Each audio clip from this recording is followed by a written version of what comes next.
Hello everyone, I hope you're having a great day. It's no secret, if you're familiar with this channel, that I'm a massive Jurassic Park fan. I'm always on the lookout for new snippets of information on the films and how they were made. Today, I wanted to share some information I read in an interview given by Eddie Carr himself, Richard Schiff, for the AV Club in 2015. The interview covers his career from early beginnings to career highlights like The West Wing. Now, to me, Richard's greatest role will always be as the doomed, heroic Eddie Carr in the Lost World Jurassic Park, who meets a tragic fate at the hands of the film's two adult tyrannosaurs, the Buck and the Doe, while trying to save Malcolm, Nick, and Sarah. Eddie's death created a memorable sacrifice to fans to this day and is still one of the coolest deaths in the entire series. But it almost didn't happen, and that's what I want to talk about today. The following details are from Schiff's own recollection of filming The Lost World while on Eureka. While filming in Eureka, Schiff recalls running into Steven Spielberg and his wife, Kate Capshaw, exiting an elevator in a hotel. Steven's hands are cut and bloody, and when Schiff asks him why, he explains he's been editing. He goes on to say, "Listen, I'm liking your character so much that I'm thinking of keeping him alive." Schiff was shocked by this and felt a responsibility to one of the writers of Relativity, who had written Schiff's character in that around his schedule to the Lost World, and felt that he would be betraying him if he stayed longer. Schiff is quoted as saying, "So immediately I went, well, no, I think it's better to kill me off, because then all bets are off.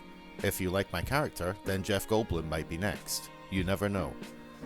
Plus, I actually believe that. And Steven goes, "Let me think about that." That night, while talking with his wife, Schiff began to regret his response, especially when his wife pointed out how much money he had just thrown away.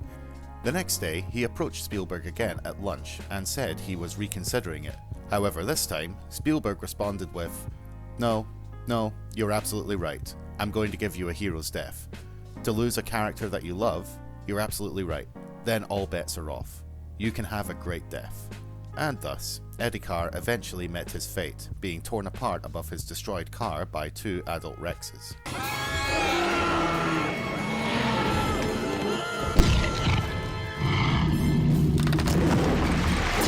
I find this revelation fascinating as for a short moment, there was a chance of Eddie surviving the film, but Schiff was the one who persuaded Spielberg otherwise and then changed his mind, but it was too late.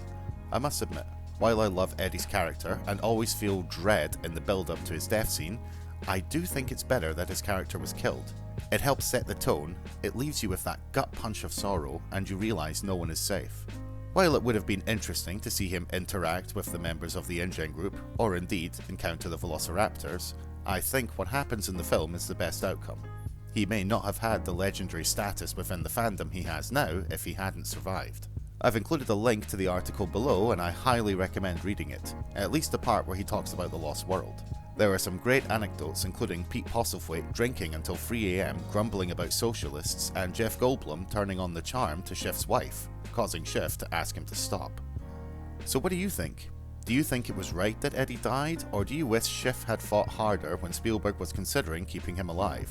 What do you think would have happened with his character if he had survived? Would he have been involved in San Diego, or would he have pulled a Nick Van Owen and left? Would he have clashed with members of the InGen team like Nick did?